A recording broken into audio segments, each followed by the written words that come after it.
Selamat pagi guys.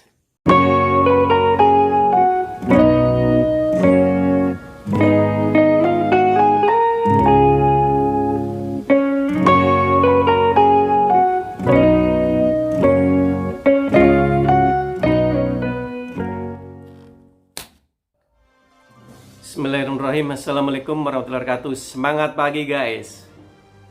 Semoga hari ini teman-teman selalu diberikan kesehatan, keberkahan dan kelimpahan yang Allah limpahkan kepada kita semua. Hari ini saya akan mengangkat tema terkait siklus kerja atau pola kerja PDCA. Plan, do, check, dan X ya. Yang pertama adalah plan. Plan ini adalah bagaimana, saya kasih contoh ya, misal seorang sales manager ini memiliki rencana-rencana. Rencana-rencana ini biasanya kita bagi ya terkait dengan 5W ya, terkait dengan 5W. Yang pertama adalah what. Apa yang akan dilakukan atau produk apa yang akan kita jual. Yang pertama adalah what. Yang kedua who.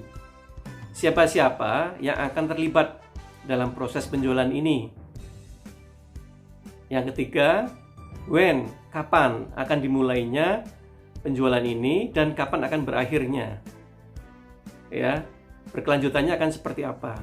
Tahap 1 bulan, 2 bulan, 3 bulan. Ini terkait dengan plan ya. Plan kan ada jangka panjang, ada jangka menengah, ada jangka pendek ya. Mungkin jangka pendek per harinya, per minggunya, jangka menengah per bulannya, per tribulan atau catur bulan ya. Jangka panjangnya bisa jadi per tahunnya gitu kan ya. Teman-teman bisa melihat hal itu secara berkelanjutan nanti.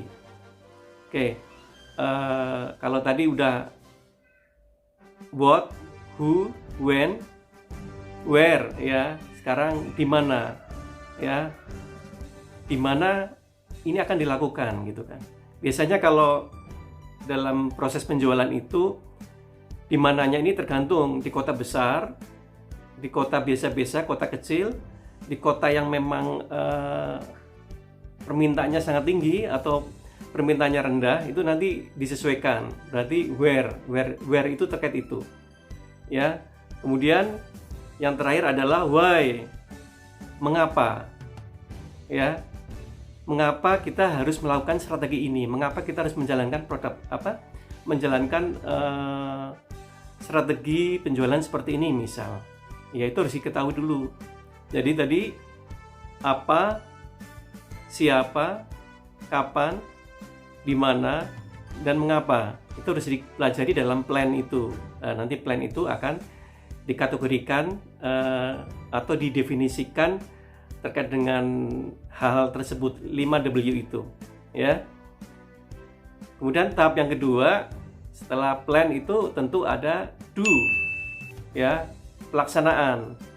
Nah, pelaksanaan di sini tentu ya harus sesuai dengan apa yang sudah direncanakan tadi ya, harus sesuai dengan apa yang direncanakan. Jadi kita paham apa semua yang sudah direncanakan, baik jangka panjang, jangka menengah, jangka pendek, itu harus dilakukan ya. Jadi do-nya ini adalah proses pelaksanaan dari planning ya. Nah, setelah dalam pelaksanaan ini nanti di tahap ketiganya, fase ketiga ini adalah fase cek ya. Ini adalah proses evaluasi kinerja baik harian, mingguan maupun mungkin bulanan, tahunan gitu loh. Jadi ada prosesnya evaluasi. Apa yang sudah kita lakukan itu sudah sesuai enggak? Maksudnya sesuai dengan target enggak? Sesuai dengan keinginan enggak secara kualitas, secara kuantitas ya kan? Mungkin juga secara profit atau keuntungan bisa jadi seperti itu. Jadi apakah sudah sesuai dengan yang direncanakan tadi? Ya. Proses evaluasi ini nanti akan ditemukan siapa-siapa ya yang tidak melaksanakan tugasnya dengan baik atau bisa jadi faktor lapangan itu menentukan, ya. Jadi di proses kontrol ini akan tahu bahwa oh ternyata yang kita lakukan ini efektif, yang ini tidak efektif, yang ini sudah benar nih, ya kita pertahankan, yang ini masih kurang gitu kan. Jadi di proses evaluasi atau cek ini kita bisa tahu sejauh mana kita bisa menjual produk tadi yang saya kasih contoh, misal sales manager tadi ya, kita menjual produk atau kompetitor itu kita bisa bersaing dengan kompetitor gitu loh. Jadi di sini teman-teman akan dibawa bagaimana sih caranya evaluasi ini bisa menjadikan benar-benar pembelajaran untuk tahap selanjutnya. Ya. Nah, di tahap selanjutnya ini adalah X, ya, tindak lanjut. Setelah dievaluasi tadi, kekurangannya apa, kelebihannya apa, dan masukan-masukannya terkait dengan kompetitor saat ini seperti apa, terkait dengan kesulitan penjualan seperti apa, terkait dengan pengenalan produk kepada para konsumer seperti apa, terkait dengan distribusinya seperti apa. Nah, itu nanti akan dilakukan tindak lanjut. Dari hasil evaluasi itu kita melakukan tindak lanjut X itu, ya. Tindak lanjutnya apa nih? Oh, berarti besok rencananya harus ditambah seperti ini strateginya misal. Oh, besok berarti yang ini jangan dilakukan, yang ini dilakukan gitu. Nah, pada tahap-tahap tindak lanjut ini sangat penting, ya. Karena tindak lanjut ini nanti akan kembali lagi menjadi plan baru. Ya, tadi saya bilang ada harian, mingguan, bulanan, ya, 1 bulan, semester, tahunan bahkan. Jadi itu akan menjadikan strategi baru. Ya, jadi plan lagi. Jadi ini siklusnya ini berputar, ya. Siklusnya berputar dari plan to check X lagi, bikin plan lagi yang baru lagi. Itu berulang-ulang. Jadi ini terkait dengan continuous improvement ya, kalau saya lihat fase-fase 4 ini. Jadi semakin hari semakin baik, semakin baik, semakin baik, semakin baik. Jadi ini kontrolnya begitu penting nanti. Lah, yang kadang-kadang ya teman-teman kurang dilakukan adalah pada saat evaluasi. Pada saat evaluasi itu kadang-kadang tidak ditindaklanjuti dengan benar.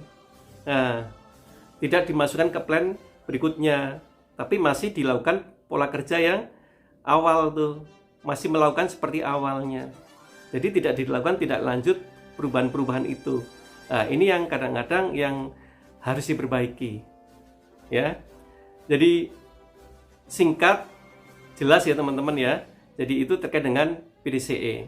Itu biasanya dilakukan kalau kita memiliki target yang kompetitornya banyak ya, yang kompetitornya banyak, yang memang harus update terus menerus ya, baik update secara internal maupun untuk secara eksternal kepada stakeholder, kepada para consumer gitu kan ya.